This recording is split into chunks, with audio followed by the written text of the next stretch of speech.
টান মিষ্টি সুরে গাইতাম গান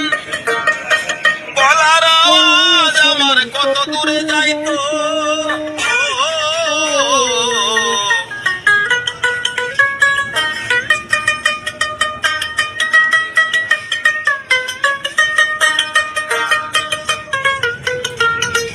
শরীরে চামড়া ছিল টান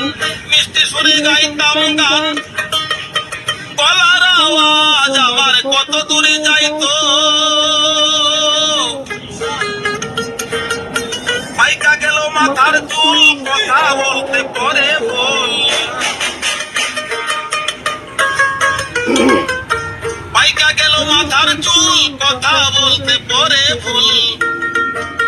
চোখে দেখি গন্ডগোল দন্ত নড়ে